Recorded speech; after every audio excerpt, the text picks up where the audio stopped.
kun sirraa jumala gaangeen duriin dhaltu kiyya garuu dhaltee jedhu qonnaan bulaan dubbisne obbo Birhaanuu Tamtimee godina Shawaa Lixaa aanaa Baakoo Tibbee ganda koortuu Caancoo keessa jiraatu.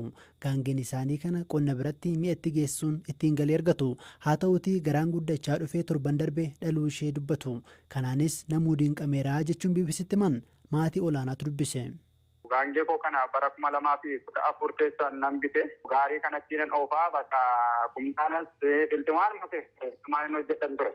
Nyaata ishees immoo gasna siraataan ittiin nan eegaaf ture bakka malkiin ishee baay'ee cululuqaa isaa booda immoo harmi ishee xinnoo akka buntutu hacee garaan ishee baay'ee gurguddate. Achii booda bakka maal gaangeen kun maaf akkas taati jedhee biyyee na gaggaafata ture namoonni. Maalan beeka gaangeen hoo hin dhaltu yoo fedha waaqayyoo ta'e ana bukkeetti immoo dhaltiin jedhe gaan immoo. Achii booda bakka gaafa guyyaa 15 sa'aatii 5 waraqaa irratti immoo hin halte. Achi bakka baay'ee raajeffatee maatiin koos baay'ee raajeffatee naannoon baay'ee raajeffatee bakka baay'ee do'achaa jira namni immoo. Namni fagoo irraa dhufee ilaala hundaaf naannoof ollaa irraa iyyuu miti baay'ee dhufee baay'ee qarrafatee hundumaa bakka baay'ee raajeffata namni.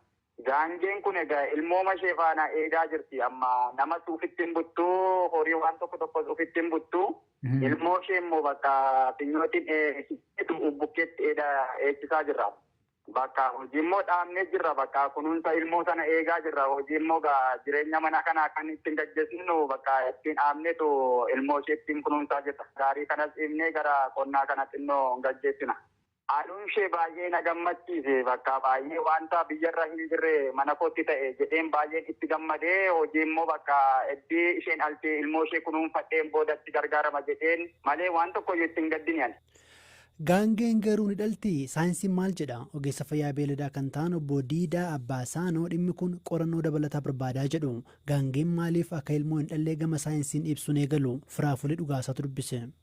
Maaliif hin dhallee kan jedhuufi horiin tokko erga kunuunsa haala geggeesseen boodatti erga hormii sanyii dhangalaaseen booda fertilaayizeeshinii yookaan zaayibootiin uumama. Fertilaayizeeshinii yookaan gaafuma hin duuba zaayibootiin uumama. Zaayibootiin ittiin booda gara boca ilmee jijjiiramaa jechuudha. So kanaafuu achi keessa immoo adeemsa kiroomosoomii jedhamu jira. Kutaaleen caasaa ammaan sun gadaamisaa hungusaalee hedduu jira jechuudha. So kiroomosoomii sun deemee achi keessatti fakkeenya isheen sun zaayibootti keessatti uumamee sadarkaa ilmee ta'uu kan jijjiiramu jira. So kanaafuu gaangee kiroomosoomii sun hin qabdu jechuudha. Kiroomosoomii sun baay'ee haphii waan ta'eef deemee zaayibootii uumee fertilaayizeeshinii jijjiiramee gara boca ilmoo jijjiiramuu hin danda'u. Gaangee waan kan hin qabne dhaluu hin danda'e. Sababa waan kana jechuudha. Kan baakkootti dhalte kan akkamiin ta'uu danda'e kun?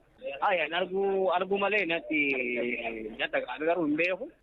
Arguu malee sun meebii hawwanni sun harree gaangee ta'uu isii duna shakkabeessa. Farda haalas malee wanni sun gaangee jechuu hin danda'u. Saayinsii keessatti kun guututti tasan danda'amudha moo darbee uumamuu danda'adha? Darbee uumamuu danda'a. Probabilii garuu sun qorannoo adda feesisa. Darbee hin uumama ammoo qorannoo barbaachisa. Qorannoo gad fageenya. Amma biyya keessa dhalatan saayinsii illee kiroomosoomii sun malee addatti waan godhin qabu ammoo qorannoo feesisaa malee. Inni kun amma inni baakkootti dhalate iyyuu qorannoo barbaada jechaadha.